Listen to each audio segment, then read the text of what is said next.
ಆತ್ಮೀಯ ವೀಕ್ಷಕ ಮಿತ್ರರೇ, ಡಿಟೆಕ್ಟಿವ್ ಲೆಜೆಂಡ್ ಯೂಟ್ಯೂಬ್ ಚಾನಲ್ಗೆ ಸ್ವಾಗತ ಸುಸ್ವಾಗತ. ಡಿಟೆಕ್ಟಿವ್ ಲೆಜೆಂಡ್ ಯೂಟ್ಯೂಬ್ ಚಾನಲ್ ಇದು ಸತ್ಯ ನ್ಯಾಯ ನೀತಿ ಧರ್ಮಗಳ ಪ್ರತೀಕ. ನಾನು Brahmananda Reddy, advocate cum journalist. Open talk ವಿಶೇಷ ವಿಶ್ಲೇಷಣೆಗೆ ಮತ್ತೊಮ್ಮೆ ಬಂಧುಗಳೇ ತಮ್ಮೆಲ್ಲರಿಗೂ ಸ್ವಾಗತ ಸುಸ್ವಾಗತ. ಕರ್ನಾಟಕ ರಾಜ್ಯದಲ್ಲಿ ಸಿದ್ದರಾಮಯ್ಯ ವರ್ಸಸ್ ಡಿ ಕೆ ಶಿವಕುಮಾರ್ ಮಧ್ಯದಲ್ಲಿ ನಡೀತಾ ಇರ್ತಕ್ಕಂತ ಸಿಎಂ ಕುರ್ಜಿ ಹುದ್ದೆ ಸ್ಥಾನಮಾನಗಳಿಗಾಗಿ ನಡೀತಕ್ಕಂತ ಈ ರಣರೋಚಕವಾಗಿರ್ತಕ್ಕಂತ ಭಯಂಕರವಾಗಿರ್ತಕ್ಕಂತ ಈ ರಾಜಕೀಯದ ಈ ಪಟ್ಟುಗಳು, ಉಳಿಪೆಟ್ಟುಗಳು ಏನು ಇವತ್ತು ಕರ್ನಾಟಕ ರಾಜ್ಯದಲ್ಲಿ, ದೇಶದಲ್ಲಿ ದೊಡ್ಡ ಮಟ್ಟದಲ್ಲಿ ಚರ್ಚೆ ಇದೆಯಲ್ಲ, ಇದು ಇತ್ತೀಚಿನ ಒಂದು ವಾರದಲ್ಲಿ, ಒಂದು ತಿಂಗಳಲ್ಲಿ ನಡೀತಾ ಇರ್ತಕ್ಕಂತ ಚರ್ಚೆ ಅಲ್ಲ. ಚರ್ಚೆಯ ವೇಗ ಹೆಚ್ಚಾಗಿದ್ರು ಕೂಡ ಇದು ನಿರಂತರವಾಗಿ ಕಳೆದ ಒಂದು ವರ್ಷದಿಂದ ಡಿ ಕೆ ಶಿವಕುಮಾರ್ ವರ್ಸಸ್ ಸಿದ್ದರಾಮಯ್ಯ ಅಂತಕ್ಕಂತಹ ಏನು ಕರ್ನಾಟಕ ರಾಜ್ಯದ ಆಡಳಿತ ರೂಢ ಕಾಂಗ್ರೆಸ್ ನೇತೃತ್ವದ ಸರ್ಕಾರಕ್ಕೆ ಆಗಿರ್ತಕ್ಕಂತ ಅತಿ ದೊಡ್ಡ ಡ್ಯಾಮೇಜ್ ಏನಪ್ಪ ಅಂದ್ರೆ, ಇಲ್ಲಿ ಡಿ ಕೆ ಶಿವಕುಮಾರ್ ವರ್ಸಸ್ ಸಿದ್ದರಾಮಯ್ಯ ಕರ್ನಾಟಕ ರಾಜ್ಯದ ಮುಖ್ಯಮಂತ್ರಿಯಾಗಿ ಮುಂದುವರಿಬೇಕು ಅನ್ನುವಂತ ಏನು ಸಿದ್ದರಾಮಯ್ಯರವರ ಈ ಕರ್ನಾಟಕದಲ್ಲಿರ್ತಕ್ಕಂಥ ಕೋಟಿ ಗಟ್ಟಲೆ ಅಭಿಮಾನಿಗಳು, ಅದರಲ್ಲೂ ವಿಶೇಷವಾಗಿ ಅಹಿಂದ ವರ್ಗಗಳು ಶತಾಯ ಗತಾಯ ಸಿದ್ದರಾಮಯ್ಯರವರು 5 ವರ್ಷಗಳ ಕಾಲ ತಮ್ಮ ಅಧಿಕಾರಾವಧಿಯನ್ನ ಪೂರ್ಣಗೊಳಿಸಬೇಕು, ಕರ್ನಾಟಕ ರಾಜ್ಯದ ಸರ್ವಾಂಗೀಣವಾಗಿರ್ತಕ್ಕಂಥ ಸರ್ವತೋಮುಖವಾಗಿರ್ತಕ್ಕಂಥ ಸಮಗ್ರವಾಗಿರ್ತಕ್ಕಂಥ ಅಭಿವೃದ್ಧಿಯನ್ನ ಸನ್ಮಾನ್ಯ ಶ್ರೀಯುತ ಎಸ್ ಸಿದ್ದರಾಮಯ್ಯರವರೇ ಕರ್ನಾಟಕದ ಏಳಿಗೆಗಾಗಿ, ಉದ್ಧಾರಕ್ಕಾಗಿ, ಅಭಿವೃದ್ಧಿಗಾಗಿ ದುಡಿಬೇಕು ಅಂತಕ್ಕಂತಹ ಏನು ಅವಿರತವಾಗಿರ್ತಕ್ಕಂಥ ಅಹಿಂದ ವರ್ಗಗಳ ಹೋರಾಟ ಇದೆ ಒಂದು ಕಡೆ. ಮತ್ತೊಂದು ಕಡೆ ಡಿ ಕೆ ಶಿವಕುಮಾರ್ ರವರು ಕೂಡ ಇಲ್ಲಿ ದೊಡ್ಡ ಮಟ್ಟದಲ್ಲಿ ಶಾಸಕರನ್ನ ಸೆಳೆಯುವಂತ ಒಂದು ನಿಟ್ಟಿನಲ್ಲಾಗಿರ್ಬೋದು, ಮತ್ತು ರಾಜ್ಯದ 31 ಜಿಲ್ಲೆಯಲ್ಲಿ 28 ಲೋಕಸಭಾ ಕ್ಷೇತ್ರದಲ್ಲಿ 224 ವಿಧಾನಸಭಾ ಕ್ಷೇತ್ರದಲ್ಲಿ ಸಿಎಂ ಗಾದಿಯನ್ನ, ಸಿಎಂ ಕುರ್ಜಿಯನ್ನ, ಸಿಎಂ ಹುದ್ದೆಯನ್ನ, ಸಿಎಂ ಸ್ಥಾನಮಾನ ಗೌರವಗಳನ್ನು ನಾನು ಪಡೆದುಕೊಳ್ಳಲೇಬೇಕು ಅಂತಕ್ಕಂತಹ ಒಂದು ನಿಟ್ಟಿನಲ್ಲಿ ದೊಡ್ಡ ಮಟ್ಟದ ಸಂಘಟನೆಯನ್ನ ಮಾಡುವುದರಲ್ಲಿ ಡಿ ಕೆ ಶಿವಕುಮಾರ್ ಅವರು ವಿಫಲವಾಗಿರ್ತಕ್ಕಂಥದ್ದು ನಮ್ಮೆಲ್ಲರ ಗಮನದಲ್ಲಿದೆ. ಒಂದು ಕಡೆ ಎಸ್ ಸಿದ್ದರಾಮಯ್ಯರವರಿಗೆ ಅತ್ಯಂತ ದೊಡ್ಡ ಮಟ್ಟದಲ್ಲಿ ಬೆನ್ನೆಲುಬಾಗಿ ನಿಂತಿರ್ತಕ್ಕಂಥದ್ದು ತುಮಕೂರು ಜಿಲ್ಲೆಯ ಉಸ್ತುವಾರಿ ಸಚಿವರು, ಕರ್ನಾಟಕದ ಘನ ಗೌರವಾನ್ವಿತ ಗೃಹ ಸಚಿವರಾಗಿರ್ತಕ್ಕಂಥ ಡಾಕ್ಟರ್ ಜಿ ಪರಮೇಶ್ವರ್ ಅವರು. ಮತ್ತೊಂದು ಕಡೆ ಬೆಳಗಾವಿ ಜಿಲ್ಲಾ ಉಸ್ತುವಾರಿ ಸಚಿವರು, ಲೋಕೋಪಯೋಗಿ ಸಚಿವರು ಆಗಿರ್ತಕ್ಕಂಥ ಘನ ಗೌರವಾನ್ವಿತ ಸತೀಶ್ ಜಾರಕಿಹೊಳಿರವರು. ಮತ್ತೊಂದು ಕಡೆ ಸಿದ್ದರಾಮಯ್ಯರ ಪರವಾಗಿ ಹೇಳ್ತಾ ಹೋದ್ರೆ 1 ಡಜನ್ ಮಂತ್ರಿ ಮಹೋದಯರು, ಸಚಿವ ಸಂಪುಟದ ಸಹೋದ್ಯೋಗಿಗಳು ಇವತ್ತು ಸಿದ್ದರಾಮಯ್ಯರ ಪರವಾಗಿ, ಅದು ಪ್ರತ್ಯಕ್ಷವಾಗಿ ಪರೋಕ್ಷವಾಗಿ ನಿಂತಿರ್ತಕ್ಕಂಥದನ್ನ ನಾವು ಅಲ್ಲಗಳೆಯುವಂತಿಲ್ಲ. ಅದರಲ್ಲಿ ಇವಾಗ ಸನ್ಮಾನ್ಯ ಶ್ರೀಯುತ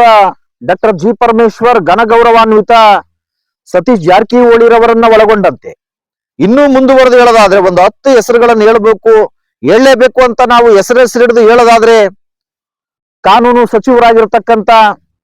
ಗದಗ ಜಿಲ್ಲಾ ಉಸ್ತುವಾರಿ ಸಚಿವರಾಗಿರ್ತಕ್ಕಂಥ ಸನ್ಮಾನ್ಯ ಶ್ರೀಯುತ ಎಚ್ ಕೆ ಪಾಟೀಲ್ ರವರು, ಮತ್ತೆ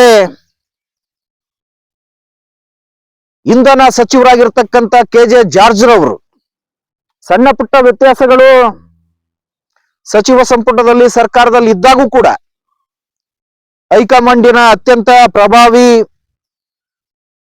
ಆತ್ಮೀಯತೆಯನ್ನ ಇರ್ತಕ್ಕಂಥ ಮತ್ತು ಹೈಕಮಾಂಡಿನ ನಂಬಿಗಸ್ತ ಬಂಟರಾಗಿರ್ತಕ್ಕಂಥ KJ ಜಾರ್ಜ್ ಇಂಧನ ಸಚಿವರು ಕೂಡ, ಜೊತೆಗೆ ರಾಹುಲ್ ಗಾಂಧಿಯ ಆಪ್ತ ಸ್ನೇಹಿತರಾಗಿರ್ತಕ್ಕಂಥ ಕಂದಾಯ ಸಚಿವರಾಗಿರ್ತಕ್ಕಂಥ ಕೃಷ್ಣೇ ಬೈರೇಗೌಡರು ಸಿದ್ದರಾಮಯ್ಯರ ಪರವಾಗಿ ಯಾರ್ಯಾರು ಇದಾರೆ ಅಂತ ಹೇಳೋದಕ್ಕೆ ಹೋದ್ರೆ, ಮತ್ತೆ ನಗರಾಭಿವೃದ್ಧಿ ಸಚಿವರಾಗಿರ್ತಕ್ಕಂಥ ಘನಗೌರವಾನ್ವಿತ ಬೈರತಿ ಸುರೇಶ್ ರವರು, ಇನ್ನು ಮುಂದುವರೆದು ಹೇಳೋದಾದ್ರೆ ಆರೋಗ್ಯ ಸಚಿವರಾಗಿರ್ತಕ್ಕಂಥ ದಿನೇಶ್ ಗುಂಡೂರಾವ್ ರವರು ಮತ್ತು ಅರಣ್ಯ ಸಚಿವರಾಗಿರ್ತಕ್ಕಂಥ ಈಶ್ವರ್ ಖಂಡ್ರೆ ಅವರು ಮತ್ತು ಬೃಹತ್ ಕೈಗಾರಿಕಾ ಸಚಿವರಾಗಿರ್ತಕ್ಕಂಥ MB ಪಾಟೀಲ್ ರವರು ಸಿದ್ದರಾಮಯ್ಯರ ಪರವಾಗಿ ಸಾರಿಗೆ ಸಚಿವರಾಗಿರ್ತಕ್ಕಂಥ ರಾಮಲಿಂಗಾರೆಡ್ಡಿ ರವರು ಹೇಳ್ತಾ ಹೋದ್ರೆ ಅದರ ಪಟ್ಟಿ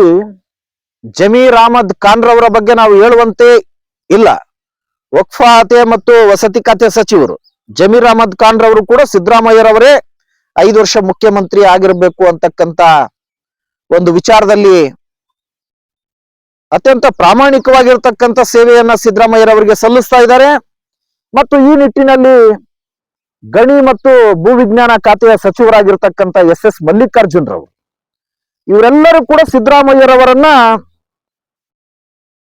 ಅತ್ಯಂತ ಅವಿರೋಧವಾಗಿ ಇಷ್ಟಪಡ್ತಕ್ಕಂಥ ಸಚಿವ ಸಂಪುಟದಲ್ಲಿರ್ತಕ್ಕಂಥ ಹಿರಿಯ ಸಚಿವರುಗಳು ಕೂಡ. ಇವಾಗ ಮಾಜಿ ಸಚಿವರಾಗಿರ್ತಕ್ಕಂಥ ಅಹಿಂದ ವರ್ಗಗಳ ದಿಟ್ಟ ಧೀಮಂತ ಧುರೀಣರಾಗಿರ್ತಕ್ಕಂಥ KN ರಾಜಣ್ಣರವರು ಕೂಡ ಸಿದ್ದರಾಮಯ್ಯರವರೇ 5 ವರ್ಷಗಳ ಕಾಲ ಕರ್ನಾಟಕದ ಆಡಳಿತವನ್ನ ನಡೆಸಿಕೊಂಡು ಹೋಗ್ಬೇಕು ಮುಖ್ಯಮಂತ್ರಿಗಳಾಗಿ ಅಂತಕ್ಕಂತಹ ಏಕೈಕ ಉದ್ದೇಶವನ್ನ ಅವರೆಲ್ಲ ಇಟ್ಟುಕೊಂಡಿದ್ದಾರೆ. ಇಲ್ಲಿ DK ಶಿವಕುಮಾರ್ ಅವರ ಪರವಾಗಿ ಕನಿಷ್ಠ ಪಕ್ಷ ಒಂದು ಅರ್ಧ ಡಜನ್ ಸಚಿವ ಸಂಪುಟದ ಸದಸ್ಯರು ಅವರ ಪರವಾಗಿ ನೇರವಾಗಿ ನಿಂತು ಬ್ಯಾಟಿಂಗ್ ಆಡದೆ ಹೋದ್ರು ಕೂಡ, ಕನಿಷ್ಠ ಒಂದು 2-3 ಸಚಿವರಾದ್ರೂ ಕೂಡ ಗಟ್ಟಿ ದನಿಯಲ್ಲಿ DK ಶಿವಕುಮಾರ್ ಪರವಾಗಿ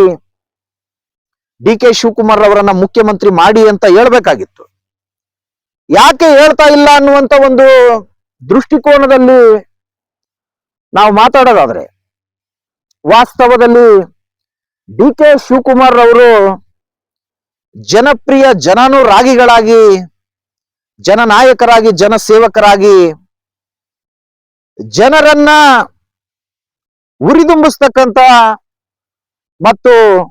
ಜನರಲ್ಲಿ ಒಂದು ದೊಡ್ಡ ಮಟ್ಟದ ಸಂಘಟನೆಯನ್ನ ಮಾಡಿ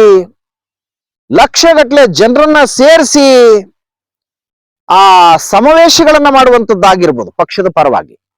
ಮತ್ತು ಅವು ಕೋಟ್ಯಾಂತರ ಮತಗಳಾಗಿ ಪರಿವರ್ತನೆಯಾಗಿ ಕಾಂಗ್ರೆಸ್ ಪಕ್ಷದ ಮುಂದಿನ ಉಜ್ವಲವಾದ ಭವಿಷ್ಯ ಏನು ಕರ್ನಾಟಕ ರಾಜ್ಯದಲ್ಲಿ, ದೇಶದಲ್ಲಿ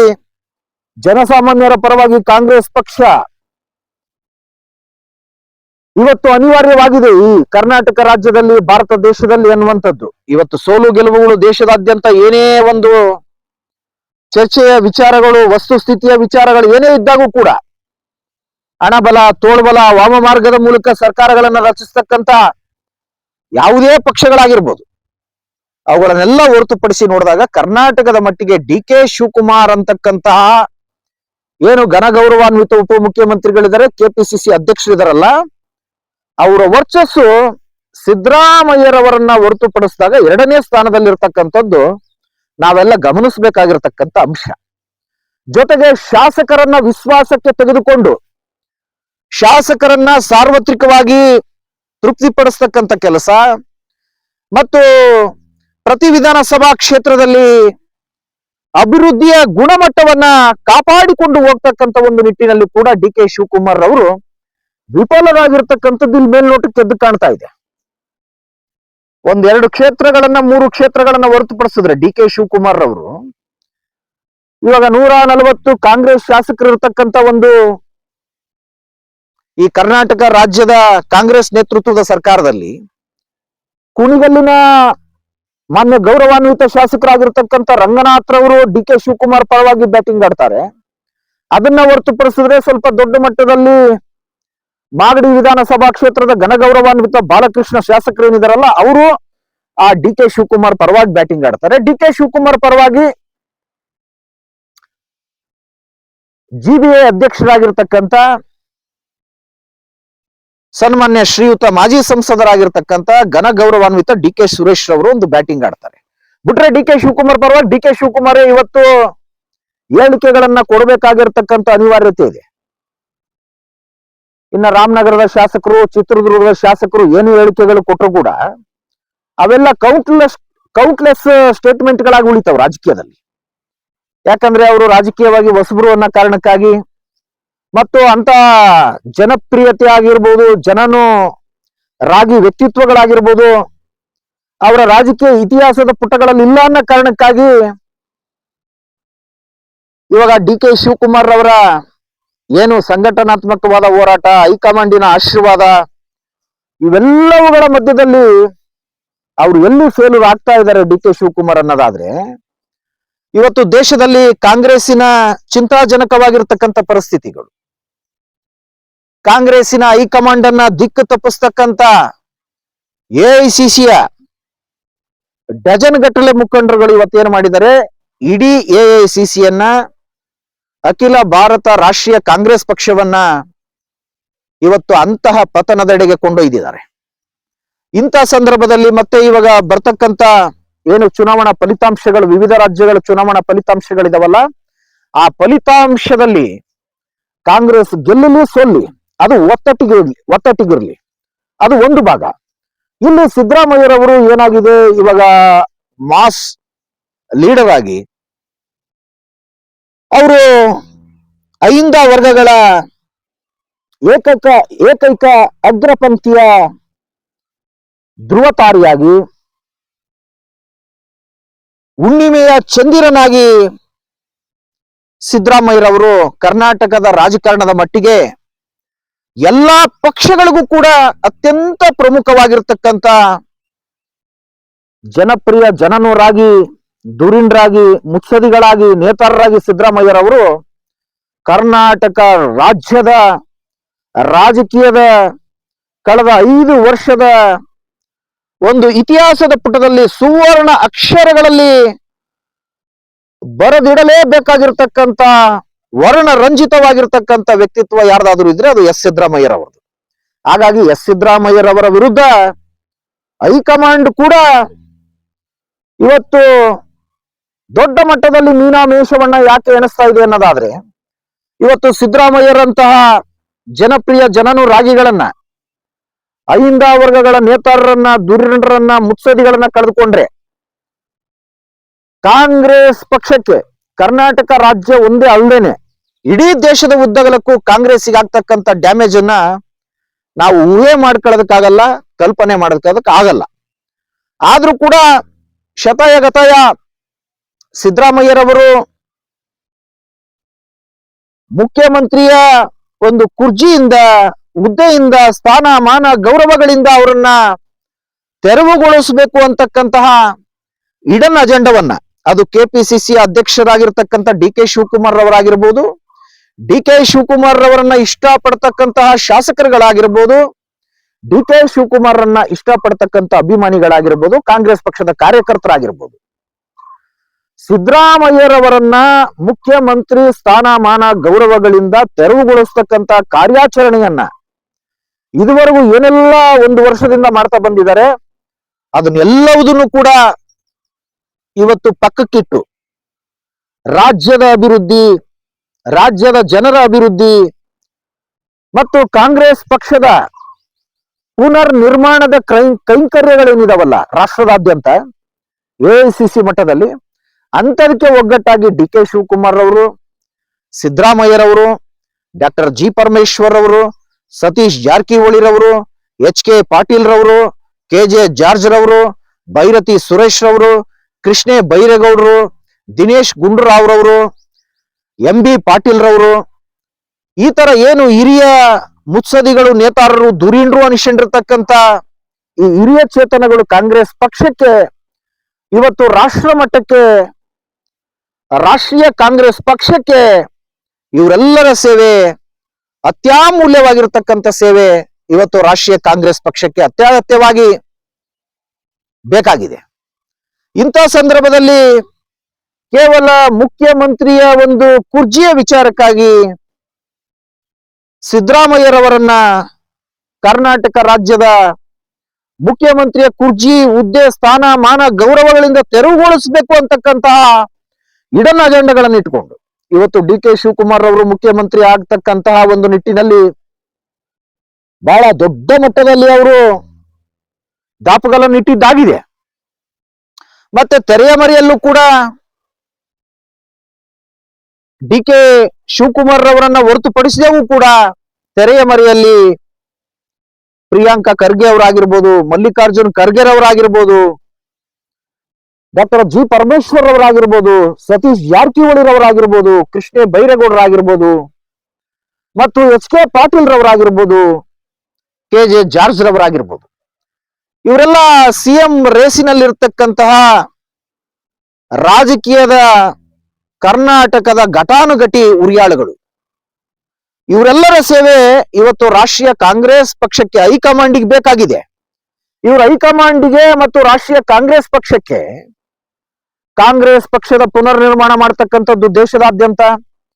ಎಲ್ಲಾ ರಾಜ್ಯಗಳಲ್ಲಿ ಸಕ್ರಿಯವಾಗಿ ಕಾರ್ಯಕರ್ತರಿಗೆ ಒಂದು ಶಕ್ತಿಯನ್ನ ಕೊಡೋದ್ರ ಮೂಲಕ ಭಾರತ ದೇಶದ ಅತ್ಯುನ್ನತವಾಗಿರ್ತಕ್ಕಂಥ ಪರಂಪರೆಯಾಗಿರ್ತಕ್ಕಂಥ ಜಾತ್ಯತೀತ ಪರಂಪರೆಯನ್ನ, ಅದರಲ್ಲೂ ವಿಶೇಷವಾಗಿ ಅಂಬೇಡ್ಕರ್, ಬುದ್ಧ, ಬಸವಣ್ಣನವರ ಪರಂಪರೆಯನ್ನ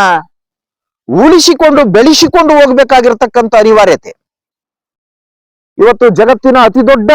ಸಂವಿಧಾನವನ್ನ ಕೊಟ್ಟಿರ್ತಕ್ಕಂಥ ಅಂಬೇಡ್ಕರ್ ಅವರ ತತ್ವ ಸಿದ್ಧಾಂತಗಳು ಉಳಿಬೇಕು ಈ ದೇಶದಲ್ಲಿ. ಯಾವ ತತ್ವ ಸಿದ್ಧಾಂತಗಳನ್ನ ಅಂಬೇಡ್ಕರ್ ಕೊಟ್ಟರು ಅಂತ ನಾವು ನೋಡೋದಕ್ಕೆ ಹೋಗೋದಾದ್ರೆ ಸಂವಿಧಾನದಲ್ಲಿ ಅದು ಜಾತ್ಯತೀತವಾಗಿರ್ತಕ್ಕಂಥ ತತ್ವ ಸಿದ್ಧಾಂತ ಆದರ್ಶಗಳನ್ನ ಕೊಟ್ಟರು ಮತ್ತು ಪ್ರಜಾಪ್ರಭುತ್ವದ ಪ್ರಜಾಸತ್ತಾತ್ಮಕ ಮೌಲ್ಯಗಳ ಆದರ್ಶಗಳನ್ನ ಮತ್ತು ತತ್ವ ಸಿದ್ಧಾಂತಗಳನ್ನ ಅಂಬೇಡ್ಕರ್ ಅವರು ನಮಗೆ ಕೊಟ್ಟರು ಮತ್ತು ಸಮಾಜವಾದದ ತತ್ವ ಸಿದ್ಧಾಂತಗಳನ್ನ ಮುಂದಿನ ದಿನದಲ್ಲಿ ನಾವೆಲ್ಲ ಸಂವಿಧಾನದಲ್ಲಿ ಅಳವಡಿಸಿಕೊಂಡು ಬಂದ್ವಿ. ಈ ರೀತಿಯ ತತ್ವ ಸಿದ್ಧಾಂತಗಳು, ಆದರ್ಶಗಳನ್ನ ನಾವು ಇವತ್ತು ದೇಶದ ಉದ್ದಗಲಕ್ಕೂ ಕೂಡ ಪ್ರತಿಯೊಬ್ಬ ಮನುಷ್ಯನಲ್ಲಿ ಬಿತ್ತತಕ್ಕಂಥ ಕಾರ್ಯವನ್ನ ಮಾಡದೆ ಹೋದ್ರೆ ಏನು ಜಗತ್ತಿನ ಅತಿ ದೊಡ್ಡ ಪ್ರಜಾಪ್ರಭುತ್ವ ರಾಷ್ಟ್ರ ಅನಿಸಿಕೊಂಡಿರ್ತಕ್ಕಂಥ ಈ ನಮ್ಮ ಭಾರತ ದೇಶಕ್ಕೆ ಮತ್ತು ಈ ಪ್ರಜಾಪ್ರಭುತ್ವ ಏನು ಜಗತ್ತಿನ ಅತಿ ದೊಡ್ಡ ಪ್ರಜಾಪ್ರಭುತ್ವ ಅಂತ ಕರೆಸಿಕೊಳ್ತಕ್ಕಂತ ಈ ಭಾರತದ ಪ್ರಜಾಪ್ರಭುತ್ವದ ಸೌಂದರ್ಯವನ್ನ ಹೆಚ್ಚಿಸಬೇಕು ಅಂದ್ರೆ ಒಂದು ಜಾತ್ಯತೀತ ಮೌಲ್ಯಗಳು ಈ ದೇಶದಲ್ಲಿ ಉಳಿಬೇಕು, ಸಮಾಜವಾದದ ಮೌಲ್ಯಗಳು ಉಳಿಬೇಕು, ಜೊತೆಗೆ ಪ್ರಜಾಸತ್ತಾತ್ಮಕ ವ್ಯವಸ್ಥೆ ಅತ್ಯಂತ ಬಲಿಷ್ಠಗೊಳ್ಳಬೇಕು ಅಂತಕ್ಕಂತಹ ಇಂಥ ಉದಾತ್ತವಾಗಿರ್ತಕ್ಕಂಥ ಉನ್ನತವಾಗಿರ್ತಕ್ಕಂಥ ಚಿಂತನೆಗಳನ್ನ ಇಟ್ಟುಕೊಂಡು ಡಿ ಕೆ ಶಿವಕುಮಾರ್ ಅವರು ಚಿಂತನೆ ಮಾಡಬೇಕಾಗುತ್ತೆ, ಡಾಕ್ಟರ್ ಜಿ ಪರಮೇಶ್ವರ್ ಅವರು ಚಿಂತನೆಗಳನ್ನ ಮಾಡಬೇಕಾಗುತ್ತೆ, ಸತೀಶ್ ಜಾರಕಿಹೊಳಿ ರವರು ಈ ನಿಟ್ಟಿನಲ್ಲಿ ಚಿಂತನೆಗಳನ್ನ ಮಾಡಬೇಕಾಗುತ್ತೆ, ಎಚ್ ಕೆ ಪಾಟೀಲ್ರು, ಕೆ ಜೆ ಜಾರ್ಜ್ ರವರು, ಎಂ ಬಿ ಪಾಟೀಲ್ರು, ಕೃಷ್ಣ ಬೈರೇಗೌಡರು, ದಿನೇಶ್ ಗುಂಡೂರಾವ್ ರವರು, ಈಶ್ವರ್ ಖಂಡ್ರೆರವರು ಎಲ್ಲರೂ ಕೂಡ ಏನು ಘಟಾನುಘಟಿ ಧುರೀಣರುಗಳು ಇದಿರಲ್ಲ, ರಾಮಲಿಂಗ ರೆಡ್ಡಿ ಅವರಾಗಿರ್ಬೋದು, ಪ್ರತಿಯೊಬ್ಬರು ಕೂಡ ಇವತ್ತು ದೇಶದ ಉದ್ದಗಲಕ್ಕೂ ಕೂಡ ಆ ಪ್ರಜಾಪ್ರಭುತ್ವ ಅನ್ನುವಂಥದ್ದು ಎಷ್ಟು ಇವತ್ತು ಉಸಿರುಗಟ್ಟಿಸ್ತಕ್ಕಂಥ ವಾತಾವರಣದಲ್ಲಿ ಇದೆ ಅನ್ನೋದನ್ನ ನಾವೆಲ್ಲರೂ ಅರ್ಥ ಮಾಡಿಕೊಂಡು ದೇಶದ ಏಳಿಗೆ, ರಾಜ್ಯದ ಏಳಿಗೆ, ದೇಶದ ಮತ್ತು ರಾಜ್ಯದ ಜನರ ಏಳಿಗೆಗಾಗಿ ನಾವೆಲ್ಲ ಟೊಂಕ ಕಟ್ಟಿ ನಿಂತು ದುಡಿಬೇಕಾದಂತ ಅನಿವಾರ್ಯತೆ ಇರುವಂತ ಸಂದರ್ಭದಲ್ಲಿ ಡಿ ಕೆ ಶಿವಕುಮಾರ್ ಅವರು ಏನು ದಿಟ್ಟ ಧೀಮಂತಿಕೆಯ ಹೆಜ್ಜೆಗಳನ್ನು ಇಟ್ಕೊಂಡು ಸಿಎಂ ಸ್ಥಾನ, ಮಾನ, ಹುದ್ದೆ, ಪದವಿ, ಗೌರವಗಳನ್ನ ನನಗೆ ಕೊಡಲೇಬೇಕು ಅಂತಕ್ಕಂತ ಒಂದು ನಿಟ್ಟಿನಲ್ಲಿ ಹೈಕಮಾಂಡಿನ ಮುಂದೆ ಅವರು ತಮ್ಮ ಅಸಹಾಯಕತೆಯನ್ನ, ಅಳಿಲನ್ನ ಅಥವಾ ವಿಷಯವನ್ನ ಮಂಡನೆ ಮಾಡ್ತಿದಾರಲ್ಲ, ಅದು ನಿಜಕ್ಕೂ ಕೂಡ ಈ ಕಾಲಘಟ್ಟದ ನೈಜ ಪ್ರಜಾಪ್ರಭುತ್ವದ ಅತ್ಯಂತ ದುರ್ಲಭವಾಗಿರ್ತಕ್ಕಂಥ ವಿಚಾರ ಅಂತ ಹೇಳಿದ್ರೆ ಖಂಡಿತ ತಪ್ಪಾಗಲಾರದು. ಇವಾಗ ಕರ್ನಾಟಕದಲ್ಲಿ ಯುವಕರನ್ನು ಒಳಗೊಂಡಂತೆ ಬಹಳಷ್ಟು ಜನ ಮುಖ್ಯಮಂತ್ರಿಗಳಾಗಬೇಕು ಅನ್ನುವಂತ ಒಂದು ಉನ್ನತವಾಗಿರ್ತಕ್ಕಂಥ ಚಿಂತನೆಗಳನ್ನು ಇಟ್ಕೊಂಡು ಗುರಿಗಳನ್ನ ಇಟ್ಕೊಂಡು ಹೋರಾಟ ಮಾಡ್ತಾ ಬಂದಿರ್ತಾರೆ. ಆದ್ರೆ ಮುಖ್ಯಮಂತ್ರಿ ಆಗದೆ ಹೋದ್ರೆ ಸರ್ಕಾರವನ್ನ ಬಿಡಿಸುವಂತ ಒಂದು ನಿಟ್ಟಿನಲ್ಲಿ ಕೂಡ ಅದು ಡಿ ಕೆ ಶಿವಕುಮಾರ್ ಅವರ ಬಣವಾಗಿರ್ಬೋದು, ಸಿದ್ದರಾಮಯ್ಯರವರ ಬಣವಾಗಿರ್ಬೋದು, ಏನು ಕಾರ್ಯತಂತ್ರವನ್ನ ತಂತ್ರಕ್ಕೆ ಪ್ರತಿತಂತ್ರವನ್ನ ಕುತಂತ್ರ ಕುಯುಕ್ತಿ ಷಡ್ಯಂತ್ರಗಳನ್ನ ಮಾಡೋದ್ರ ಮೂಲಕ ಇವತ್ತು ಏನು ಬಸವಾದಿ ಶರಣರ ನಾಡಾಗಿರ್ತಕ್ಕಂಥ ಈ ಕರ್ನಾಟಕ ರಾಜ್ಯದಲ್ಲಿ, ಅಂಬೇಡ್ಕರ್ ಅವರ ವಿಚಾರಧಾರೆಗಳನ್ನ ಮೈಗೂಡಿಸಿಕೊಂಡಿರ್ತಕ್ಕಂಥ ಕರ್ನಾಟಕ ರಾಜ್ಯದಲ್ಲಿ, ಬುದ್ಧನ ನಾಡು ಬಸವಣ್ಣನ ಬೀಡಾಗಿರ್ತಕ್ಕಂಥ ಕರ್ನಾಟಕ ರಾಜ್ಯದಲ್ಲಿ ಇವತ್ತು ಈ ಪ್ರಜಾಪ್ರಭುತ್ವವನ್ನ ಅಸ್ಥಿರಗೊಳಿಸ್ತಕ್ಕಂಥ ಮತ್ತು ಪ್ರಜಾಪ್ರಭುತ್ವದ ಸಮಾಧಿಯ ಮೇಲೆ ಕುಳಿತುಕೊಂಡು ರಣ ರುದ್ರ ನರ್ತನವನ್ನ ಮಾಡ್ತಕ್ಕಂಥ ಒಂದು ಕೃತ್ಯಗಳೇನು ಈ ದಿನದಲ್ಲಿ ನಡೀತಾ ಇದಾವಲ್ಲ, ಖಂಡಿತವಾಗಿಯೂ ಇದು ಪ್ರಜಾಪ್ರಭುತ್ವದ ಮಟ್ಟಿಗೆ ಅಕ್ಷಮ್ಯವಾಗಿರ್ತಕ್ಕಂಥ ಅಪರಾಧ ಅಂತ ಹೇಳೋದ್ರ ಜೊತೆಯಲ್ಲಿ ಇವತ್ತು ನಮ್ಮ ಕರ್ನಾಟಕ ರಾಜ್ಯದಲ್ಲಿ ಸನ್ಮಾನ್ಯ ಘನಗೌರವಾನ್ವಿತರಾಗಿರ್ತಕ್ಕಂಥ ಎಸ್ ಸಿದ್ದರಾಮಯ್ಯರವರ ಕೈಯನ್ನ 140 ಜನ ಶಾಸಕರು ಬಲಪಡಿಸಬೇಕು. ಮತ್ತೆ ಡಿ ಕೆ ಶಿವಕುಮಾರ್ ಅವರಿಗೆ ಮುಖ್ಯಮಂತ್ರಿ ಸ್ಥಾನ ಕೊಡಬೇಕು, ಡಾಕ್ಟರ್ ಜಿ ಪರಮೇಶ್ವರ್ ಅವರಿಗೆ ಮುಖ್ಯಮಂತ್ರಿ ಸ್ಥಾನ ಕೊಡಬೇಕು, ಸತೀಶ್ ಜಾರಕಿಹೊಳಿ ಅವರಿಗೆ ಮುಖ್ಯಮಂತ್ರಿ ಸ್ಥಾನವನ್ನ ಕೊಡಬೇಕು, ಮಲ್ಲಿಕಾರ್ಜುನ್ ಖರ್ಗೆ ಅವರಿಗೆ ಮುಖ್ಯಮಂತ್ರಿ ಸ್ಥಾನವನ್ನ ಕೊಡಬೇಕು, ಪ್ರಿಯಾಂಕಾ ಖರ್ಗೆ ಅವರಿಗೆ ಮುಖ್ಯಮಂತ್ರಿ ಸ್ಥಾನವನ್ನ ಕೊಡಬೇಕು, ಕೃಷ್ಣ ಬೈರೇಗೌಡರಿಗೆ, ಎಂ ಬಿ ಪಾಟೀಲ್ರಿಗೆ, ದಿನೇಶ್ ಗುಂಡೂರಾವ್ ಅವರಿಗೆ, ಈಶ್ವರ್ ಖಂಡ್ರೆರವರಿಗೆ, ರಾಮಲಿಂಗ ರೆಡ್ಡಿ ಅವರಿಗೆ ಮುಖ್ಯಮಂತ್ರಿ ಸ್ಥಾನಗಳನ್ನ ಕೊಡಬೇಕು ಅಂತ ನಾವೇನಾದ್ರೂ ಹೊರಟಿದ್ದೆ ಆದ್ರೆ ಖಂಡಿತವಾಗಿಯೂ ಕೂಡ ಏನು ಈ ಸಮೃದ್ಧವಾಗಿರ್ತಕ್ಕಂಥ ಕರ್ನಾಟಕ ರಾಜ್ಯದ ಏನು ಕಾಂಗ್ರೆಸ್ ಪಕ್ಷದ, ಅದರಲ್ಲೂ ವಿಶೇಷವಾಗಿ ಅಹಿಂದ ವರ್ಗದ ಒಗ್ಗಟ್ಟಿನ ಹೋರಾಟ ಇದೆಯಲ್ಲ, ಖಂಡಿತವಾಗಿಯೂ ಅದಕ್ಕೆ ಅತ್ಯಂತ ದೊಡ್ಡ ಕೊಡಲಿ ಪೆಟ್ಟು ಬೀಳುತ್ತೆ. ಆ ಕೊಡಲಿ ಪೆಟ್ಟು ಬೀಳಬಾರದು ಅನ್ನೋದಾದ್ರೆ ಕಾಂಗ್ರೆಸ್ ಹೈಕಮಾಂಡ್ ಅತ್ಯಂತ ಕಟ್ಟುನಿಟ್ಟಿನ ಎಚ್ಚರಿಕೆಯನ್ನ ಘನ ಗೌರವಾನ್ವಿತ ಉಪಮುಖ್ಯಮಂತ್ರಿಗಳಾಗಿರ್ತಕ್ಕಂಥ ಘನ ಗೌರವಾನ್ವಿತ ಡಿ ಕೆ ಶಿವಕುಮಾರ್ ಅವರಿಗೆ ಎಚ್ಚರಿಕೆಯನ್ನ ಕೊಡೋದ್ರ ಮೂಲಕ ಈ ಮುಖ್ಯಮಂತ್ರಿ ಅಂತಕ್ಕಂತಹ ಪದವಿಯ ವಿಚಾರದಲ್ಲಿ ಏನು ಸ್ಪರ್ಧೆ ನಡೀತಾ ಇದೆ ಕಾಂಗ್ರೆಸ್ ಪಕ್ಷದಲ್ಲಿ ಕಳೆದ 1 ವರ್ಷದಿಂದ, ಅದು ಆದಿ ಬೀದಿಯಲ್ಲಿ ಮನೆ ಮನೆಯಲ್ಲಿ ಇವತ್ತು ರಾಜ್ಯದಾದ್ಯಂತ ರಾಷ್ಟ್ರದಾದ್ಯಂತ ಏನ್ ಚರ್ಚೆ ಆಗ್ತಿದೆಯಲ್ಲ, ಆ ಚರ್ಚೆಗೆ ಕಾಂಗ್ರೆಸ್ ಹೈಕಮಾಂಡ್ ಅಂತಿಮವಾಗಿರ್ತಕ್ಕಂಥ ಒಂದು ಪುಲಿ ಸ್ಟಾಪ್ ಅನ್ನು ನೀಡೋದ್ರ ಮೂಲಕ ಆ ಚರ್ಚೆಯನ್ನೇ ಅತ್ಯಂತ ಪ್ರಾಮಾಣಿಕವಾಗಿ ತೆರವುಗೊಳಿಸೋದ್ರ ಮೂಲಕ ಆ ಚರ್ಚೆಗೆ ಶಾಶ್ವತವಾಗಿರ್ತಕ್ಕಂಥ ತಡೆಯಾಜ್ಞೆಯನ್ನ ಹೈಕಮಾಂಡ್ ಕೊಡೋದ್ರ ಮೂಲಕ ಸಿದ್ದರಾಮಯ್ಯರವರು ಪೂರ್ಣಾವಧಿಯ ಮುಖ್ಯಮಂತ್ರಿಗಳಾಗಿ ಸೇವೆ ಸಲ್ಲಿಸೋದಕ್ಕೊಂದು ಅವಕಾಶವನ್ನು ಮಾಡಿಕೊಟ್ಟು ಏನು ಕ್ಯಾಬಿನೆಟ್ ದರ್ಜೆಯ ಸಚಿವರುಗಳಿದಾರಲ್ಲ, ಆ ಎಲ್ಲ ಸಚಿವರುಗಳು ಮತ್ತು ಮುಖ್ಯಮಂತ್ರಿ ಉಪಮುಖ್ಯಮಂತ್ರಿಗಳನ್ನ ಎಲ್ಲರೂ ವಿಶ್ವಾಸಕ್ಕೆ ತೆಗೆದುಕೊಂಡು ಇವತ್ತು ರಾಷ್ಟ್ರ ಮಟ್ಟದಲ್ಲಿ ಕಾಂಗ್ರೆಸ್ ಪಕ್ಷವನ್ನ ಪುನರ್ ನಿರ್ಮಾಣ ಮಾಡಲೇಬೇಕಾಗಿರ್ತಕ್ಕಂಥ ಅನಿವಾರ್ಯತೆ ಹಿಂದೆಂದಿಗಿಂತಲೂ ಅತ್ಯಗತ್ಯವಾಗಿರೋದ್ರಿಂದ ಅಂತ ಕಾಂಗ್ರೆಸ್ ಪಕ್ಷದ ಪುನರ್ ನಿರ್ಮಾಣಕ್ಕಾಗಿ ಮುಖ್ಯಮಂತ್ರಿಗಳನ್ನ ಉಪಮುಖ್ಯಮಂತ್ರಿಗಳನ್ನ ಎಲ್ಲ ಘನ ಗೌರವಾನ್ವಿತ ಸಚಿವರುಗಳನ್ನ ಬಳಸಿಕೊಂಡು ಶಾಸಕರುಗಳನ್ನ ಬಳಸಿಕೊಂಡು ಈ ದೇಶದ ಪ್ರಜಾಪ್ರಭುತ್ವವನ್ನ ಉಳಿಸ್ಬೇಕು, ಈ ದೇಶದ ಜಾತ್ಯತೀತ ಮತ್ತು ಸಮಾಜವಾದದ ಮೌಲ್ಯಗಳನ್ನ, ತತ್ವ ಸಿದ್ಧಾಂತ ಆದರ್ಶಗಳನ್ನ ನಾವು ಉಳಿಸ್ಕೊಂಡು ಹೋಗ್ಬೇಕು. ಆ ನಿಟ್ಟಿನಲ್ಲಿ ಕಾಂಗ್ರೆಸ್ ಹೈಕಮಾಂಡ್ ಒಂದು ಕ್ರಾಂತಿಕಾರಿಯಾಗಿರ್ತಕ್ಕಂಥ ದಿಟ್ಟ ಧೀಮಂತಿಕೆಯ ನಿರ್ಧಾರವನ್ನ ತೆಗೆದುಕೊಳ್ಳಬೇಕು. ಆ ಮೂಲಕ ಘನ ಗೌರವಾನ್ವಿತರಾಗಿರ್ತಕ್ಕಂಥ ರಾಹುಲ್ ಗಾಂಧಿರವರು ನಿಷ್ಪಕ್ಷಪಾತವಾಗಿ ಕಡ್ಡಿ ತುಂಡಾದಂತೆ ಏಕ್ ಬಾರ್ ದೋತು ಕೂಡ ಸಾಮ ಭೇದ ದಂಡಗಳನ್ನ ಯೂಸ್ ಮಾಡಿ ಅಲ್ಲೇ ಡ್ರಾ ಅಲ್ಲೇ ಬಹುಮಾನವನ್ನ ಕೊಟ್ಟು ಮತ್ತೆ ಡಿ ಕೆ ಶಿವಕುಮಾರ್ ಮತ್ತು ಸಿದ್ದರಾಮಯ್ಯರವರನ್ನ ಜೊತೆಗೆ ಎಲ್ಲ ಮಂತ್ರಿ ಮಹೋದಯರುಗಳನ್ನ ಸಚಿವರುಗಳನ್ನ ದೆಹಲಿಗೆ ಕರೆಸಿಕೊಂಡು ಇಲ್ಲದೆ ಹೋದ್ರೆ ಸ್ವತಃ ಕ್ರಾಂತಿಕಾರಿ ರಾಹುಲ್ ಗಾಂಧಿರವರು ಕರ್ನಾಟಕ ರಾಜ್ಯಕ್ಕೆ ಬಂದು ನೇರವಾಗಿ ಎಲ್ಲರೂ ಒಗ್ಗಟ್ಟಿನಿಂದ ಹೋಗ್ಬೇಕು, ಸಿದ್ದರಾಮಯ್ಯ ಮುಖ್ಯಮಂತ್ರಿಯಾಗಿ 5 ವರ್ಷ ಮುಂದುವರಿಬೇಕು, ಡಿ ಕೆ ಶಿವಕುಮಾರ್ ಉಪಮುಖ್ಯಮಂತ್ರಿಯಾಗಿ 5 ವರ್ಷ ಮುಂದುವರಿಬೇಕು, ಮತ್ತು ಕೆಪಿಸಿಸಿ ಅಧ್ಯಕ್ಷರನ್ನಾಗಿ, ಅದರಲ್ಲೂ ವಿಶೇಷವಾಗಿ ಘನ ಗೌರವಾನ್ವಿತ ಲೋಕೋಪಯೋಗಿ ಸಚಿವರಾಗಿರ್ತಕ್ಕಂಥ, ಘನ ಗೌರವಾನ್ವಿತ ಬೆಳಗಾವಿಯ ಜಿಲ್ಲಾ ಉಸ್ತುವಾರಿ ಸಚಿವರಾಗಿರ್ತಕ್ಕಂಥ ಘನ ಗೌರವಾನ್ವಿತ ಸತೀಶ್ ಜಾರಕಿಹೊಳಿ ರವರಿಗೆ ಕೆಪಿಸಿಸಿ ಅಧ್ಯಕ್ಷರ ಹುದ್ದೆಯನ್ನ ಕರುಣಿಸಿ ರಾಜ್ಯದಲ್ಲಿ ಪಕ್ಷವನ್ನ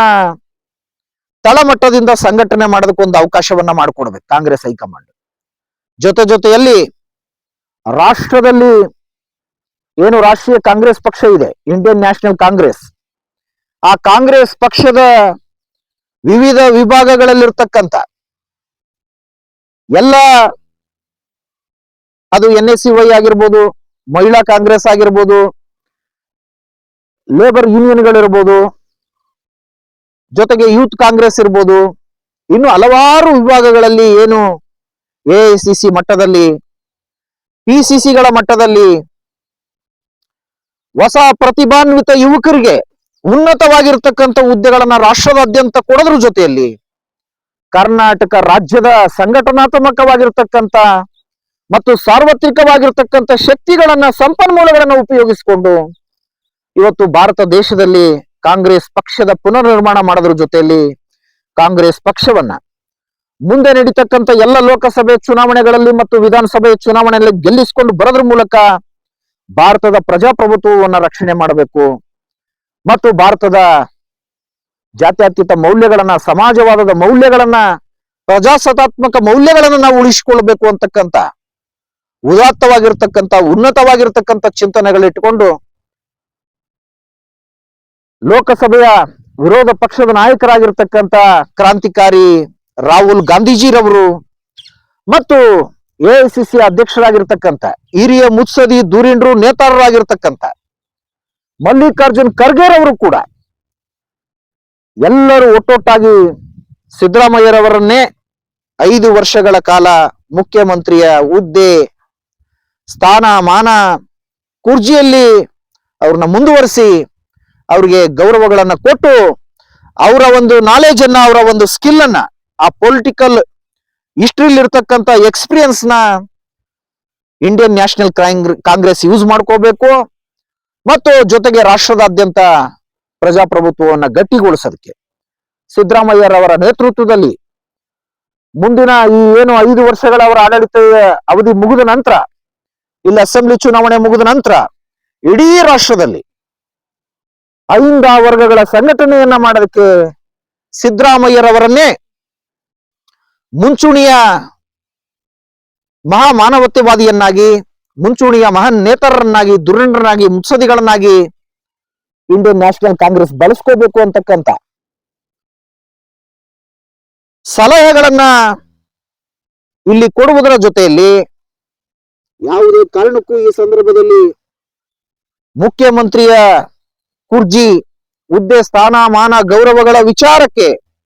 ಕರ್ನಾಟಕ ರಾಜ್ಯಕ್ಕೆ ಸಂಬಂಧಿಸಿದಂತೆ ಕ್ರಾಂತಿಕಾರಿ ರಾಹುಲ್ ಗಾಂಧಿರವರು ಕಟ್ಟುನಿಟ್ಟಿನ ಆದೇಶವನ್ನು ಹೊರಡಿಸುವುದರ ಜೊತೆಯಲ್ಲಿ ಏನು ಮುಖ್ಯಮಂತ್ರಿಯ ಕುರ್ಜಿಯ ವಿಚಾರವಾಗಿ ನಡೆದಂತ 1 ವರ್ಷದ ಸುದೀರ್ಘವಾಗಿರುವ ಚರ್ಚೆಗೆ ಶಾಶ್ವತವಾಗಿರ್ತಕ್ಕಂಥ ತಡೆಯಾಜ್ಞೆಯನ್ನ ಕೊಟ್ಟು ಸಿದ್ದರಾಮಯ್ಯರವರ ಮುಖ್ಯಮಂತ್ರಿಯ ಸ್ಥಾನ ಮಾನ, ಗೌರವದ ಹುದ್ದೆಗಳನ್ನ ತೆರವುಗೊಳಿಸದೆ ಅವ್ರನ್ನೇ 5 ವರ್ಷಗಳ ಕಾಲ ಮುಂದುವರಿಸಿ, ಮತ್ತೆ ವಿಶೇಷವಾಗಿ DK ಶಿವಕುಮಾರ್ ಅವರು, ಡಾಕ್ಟರ್ G ಪರಮೇಶ್ವರ್ ಅವರು ಮತ್ತು ಮಲ್ಲಿಕಾರ್ಜುನ್ ಖರ್ಗೆರವರು ಕೂಡ ಯಾವ ರೀತಿಯಾಗಿ ಸೋನಿಯಾ ಗಾಂಧೀಜಿರವರು ತಮಗೆ ಒಲಿದು ಬಂದಿರತಕ್ಕಂತ ಪ್ರಧಾನ ಮಂತ್ರಿಯ ಹುದ್ದೆ, ಸ್ಥಾನ ಮಾನ, ಗೌರವಗಳನ್ನ ಯಾವ ರೀತಿಯಲ್ಲಿ ತ್ಯಾಗ ಮಾಡಿ ಭಾರತದ ರಾಜಕೀಯದ ಇತಿಹಾಸದಲ್ಲಿ, ಭಾರತದ ರಾಜಕೀಯ ಚರಿತ್ರೆಯ ಒಂದು ನಿಟ್ಟಿನಲ್ಲಿ ಯಾವ ರೀತಿ ಸೋನಿಯಾ ಗಾಂಧಿರವರು ತಮ್ಮ ಪ್ರಧಾನ ಮಂತ್ರಿಯ ಹುದ್ದೆ, ಸ್ಥಾನಮಾನ, ಗೌರವಗಳನ್ನ ತ್ಯಾಗ ಮಾಡಿ ಮನಮೋಹನ್ ಸಿಂಗ್ ರವರಿಗೆ ಪ್ರಧಾನಿ ಹುದ್ದೆಯನ್ನ ಕರೆಸ್ತಾರಲ್ಲ, ಆ ರೀತಿ ಸೋನಿಯಾ ಗಾಂಧಿ ಅವರ ತ್ಯಾಗ ಬಲಿದಾನವನ್ನ ಕಾಂಗ್ರೆಸ್ ಪಕ್ಷ ಮತ್ತು ಇಂದಿರಾ ಗಾಂಧಿ, ರಾಜೀವ್ ಗಾಂಧಿ, ಪಂಡಿತ್ ಜವಾಹರ್ಲಾಲ್ ನೆಹರೂರವರ ತ್ಯಾಗ ಬಲಿದಾನದ ಪರಂಪರೆಗಳನ್ನ ಆದರ್ಶವಾಗಿ ಇಟ್ಟುಕೊಂಡು ಕರ್ನಾಟಕ ರಾಜ್ಯದಲ್ಲಿ ಮುಖ್ಯಮಂತ್ರಿಯ ಸ್ಥಾನಮಾನ ಹುದ್ದೆಗಳಿಗಾಗಿ ನಡೀತಿರ್ತಕ್ಕಂಥ ಎಲ್ಲ ಚರ್ಚೆಗಳಿಗೆ ಶಾಶ್ವತವಾಗಿರ್ತಕ್ಕಂಥ ತಡೆಯಾಜ್ಞೆಯನ್ನ ಕೊಟ್ಟು, ಮತ್ತೆ ಇವಾಗ ಡಾಕ್ಟರ್ ಜಿ ಪರಮೇಶ್ವರ್ ಅವರಿರ್ಬೋದು, ಮಲ್ಲಿಕಾರ್ಜುನ್ ಖರ್ಗೆ ಅವರಿರ್ಬೋದು, ಡಿ ಕೆ ಶಿವಕುಮಾರ್ ಅವರಿರ್ಬೋದು, ಸೋನಿಯಾ ಗಾಂಧಿ ಯಾವ ರೀತಿಯಾಗಿ ಪ್ರಧಾನಿ ಹುದ್ದೆಯನ್ನ ಅವರು ತ್ಯಾಗ ಮಾಡಿದ್ರು, ಅದೇ ರೀತಿಯಲ್ಲಿ ಇವತ್ತು ಡಿ ಕೆ ಶಿವಕುಮಾರ್ ಅವರು, ಡಾಕ್ಟರ್ ಜಿ ಪರಮೇಶ್ವರ್ ಅವರು, ಮಲ್ಲಿಕಾರ್ಜುನ್ ಖರ್ಗೆ ಅವರು ಮುಖ್ಯಮಂತ್ರಿ ಹುದ್ದೆಯನ್ನ ಏನು ಸ್ಪರ್ಧೆಯಲ್ಲಿರ್ತಕ್ಕಂಥ ತಮ್ಮ ನಾಗಾ ಲೋಟದ ಆ ದಿಟ್ಟ ಧೀಮಂತಿಕೆ ಹೆಜ್ಜೆಗಳಿಗೆ ತಾವು ತ್ಯಾಗ ಬಲಿದಾನದ ಪರಂಪರೆಯಲ್ಲಿ ತಾವು ಒಂದು ದೇಶದ ರಾಜ್ಯದ ಉಳಿವಿಗಾಗಿ ತಾವೆಲ್ಲರೂ ತ್ಯಾಗ ಬಲಿದಾನಗಳನ್ನ ಸೋನಿಯಾ ಗಾಂಧಿಯ ರೀತಿಯಲ್ಲಿ ಮಾಡ್ತಾ, ಸೋನಿಯಾ ಗಾಂಧಿ ನೋಡ್ರಿ, ಈ ದೇಶದ ಪ್ರಧಾನಿ 10 ವರ್ಷ ಈ ದೇಶವನ್ನ ಆಳ್ಬೋದಾಗಿತ್ತು. ಅವ್ರು ತಮ್ಮ ಹುದ್ದೆಯನ್ನ ತ್ಯಾಗ ಮಾಡಿ ಮನಮೋಹನ್ ಸಿಂಗ್ ರವರಿಗೆ ಅಧಿಕಾರವನ್ನ ಕೊಟ್ಟರು. ಆ ರೀತಿ ಇವತ್ತು ಸಿದ್ದರಾಮಯ್ಯರವರಿಗೆ ನಾವೆಲ್ಲ ತ್ಯಾಗ ಬಲಿದಾನಗಳ ಮೂಲಕ ಅವರಿಗೆ 5 ವರ್ಷಗಳ ಕಾಲ ಈ ರಾಜ್ಯದ ಆಡಳಿತದ ಚುಕ್ಕಾಣಿಯನ್ನ ಜನಪರವಾಗಿ ಅವರು ಆಡಳಿತವನ್ನ ನಡೆಸೋದಕ್ಕೆ ಅವಕಾಶಗಳನ್ನ ಮಾಡಿಕೊಡೋದ್ರ ಮೂಲಕ ಕ್ರಾಂತಿಕಾರಿ ರಾಹುಲ್ ಗಾಂಧಿರವರು ದಿಟ್ಟ ಧೀಮಂತಿಕೆಯ ಒಂದು ನಿರ್ಧಾರವನ್ನ ತೆಗೆದುಕೊಳ್ಳೋದ್ರ ಮೂಲಕ, ತೀರ್ಮಾನವನ್ನ ತೆಗೆದುಕೊಳ್ಳೋದ್ರ ಮೂಲಕ, ಮತ್ತು ಅದು ದೇಶಕ್ಕೆ ಮಾದರಿಯಾಗಿರ್ತಕ್ಕಂಥ ಒಂದು ತೀರ್ಮಾನವಾಗಿರೋದ್ರಿಂದ ಅದನ್ನ ಸಾರ್ವಜನಿಕವಾಗಿ ಪ್ರಕಟಿಸೋದ್ರ ಮೂಲಕ ಈ ಕರ್ನಾಟಕ ರಾಜ್ಯದಲ್ಲಿ ಕಾಂಗ್ರೆಸ್ ನೇತೃತ್ವದ ಸರ್ಕಾರ, ಸಿದ್ದರಾಮಯ್ಯರವರ ನೇತೃತ್ವದ ಸರ್ಕಾರ, ಡಿ ಕೆ ಶಿವಕುಮಾರ್ ಅವರ ನೇತೃತ್ವದ ಸರ್ಕಾರ ಇದು 5 ವರ್ಷಗಳ ಕಾಲ ಕರ್ನಾಟಕದ ಜನತೆಯ ಯೋಗಕ್ಷೇಮದ ಹಿತದೃಷ್ಟಿಯಿಂದ, ಜನರ ಏಳಿಗೆಗಾಗಿ, ಜನರ ಉದ್ಧಾರಕ್ಕಾಗಿ, ಜನರ ಅಭಿವೃದ್ಧಿಗಾಗಿ ಇವರೆಲ್ಲರೂ ಕೂಡ ಟೊಂಕ ಕಟ್ಟಿ ನಿಂತು ದುಡಿಯುವಂತೆ ತಾವೆಲ್ಲರೂ ಇವತ್ತು ಒಮ್ಮತಕ್ಕೆ ಬಂದು ಕಾಂಗ್ರೆಸ್ ಹೈಕಮಾಂಡಿಗೆ ಯಾವುದೇ ಕಿರುಕುಳವನ್ನ ಕೊಡದೆ, ರಾಹುಲ್ ಗಾಂಧಿ, ಸೋನಿಯಾ ಗಾಂಧಿ ರವರಿಗೆ ಯಾವುದೇ ಕಿರುಕುಳವನ್ನ ಕೊಡದೆ ಸೋನಿಯಾ ಗಾಂಧಿಯ ತ್ಯಾಗ ಬಲಿದಾನವನ್ನ ನಾವೆಲ್ಲ ಮುಂದುವರಿಸ್ಕೊಂಡು ಹೋಗೋದ್ರ ಜೊತೆಯಲ್ಲಿ ಈ ರಾಜ್ಯದ ಜನರ ಏಳಿಗೆಗಾಗಿ, ಅಭಿವೃದ್ಧಿಗಾಗಿ ಮತ್ತು ಉದ್ಧಾರಕ್ಕಾಗಿ ನಾವೆಲ್ಲ ಟೊಂಕ ಕಟ್ಟಿ ನಿಂತು ದುಡಿಯಲೇಬೇಕೆಂದು ನಾನು ನಮ್ರತೆಯಿಂದ ಎಲ್ಲ ರಾಜಕೀಯ ಧುರೀಣರಲ್ಲಿ, ಮುತ್ಸದಿಗಳಲ್ಲಿ, ನೇತಾರರಲ್ಲಿ ನಾನು ವಿನಂತಿಯನ್ನ ಮಾಡ್ಕೊಳ್ತಾ ಈ ಸಂಚಿಕೆಯನ್ನ ಮುಕ್ತಾಯಗೊಳಿಸ್ತಾ ಇದ್ದೀನಿ. ವಂದನೆಗಳೊಂದಿಗೆ Brahmananda Reddy, advocate cum journalist, detective legend YouTube channel. ಇದು ಸತ್ಯ, ನ್ಯಾಯ, ನೀತಿ, ಧರ್ಮಗಳ ಪ್ರತೀಕ. ಈ ಸಂಚಿಕೆ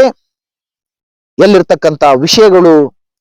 ವಿಷಯ ವಸ್ತು ಮತ್ತು ವರದಿ ನಿಮ್ಮೆಲ್ಲರಿಗೂ ಇಷ್ಟವಾಗಿದ್ರೆ ಖಂಡಿತವಾಗಿಯೂ ಈ ಸಂಚಿಕೆಯನ್ನ ಒಂದು 4 ಜನಕ್ಕೆ ಶೇರ್ ಮಾಡ್ರಿ. ನೀವು ಯಾರಾದ್ರೂ ನನ್ನ ಚಾನಲ್ ಅನ್ನ ಸಬ್ಸ್ಕ್ರೈಬ್ ಮಾಡ್ಕೊಂಡಿಲ್ಲ ಅಂದ್ರೆ ದಯವಿಟ್ಟು ಸಬ್ಸ್ಕ್ರೈಬ್ ಮಾಡ್ಕೊಳ್ಳಿ ಮತ್ತು ದಯವಿಟ್ಟು ಒಂದು ಲೈಕ್ ಮಾಡಿ ಅಂತ ಹೇಳ್ತಾ, ಮತ್ತೊಮ್ಮೆ ಮಗದೊಮ್ಮೆ ಎಲ್ಲ ವೀಕ್ಷಕ ಮಿತ್ರರಿಗೆ ತುಂಬು ಹೃದಯದ ಧನ್ಯವಾದಗಳನ್ನ ತಿಳಿಸ್ತಾ ಇದ್ದೀನಿ. Thank you so much.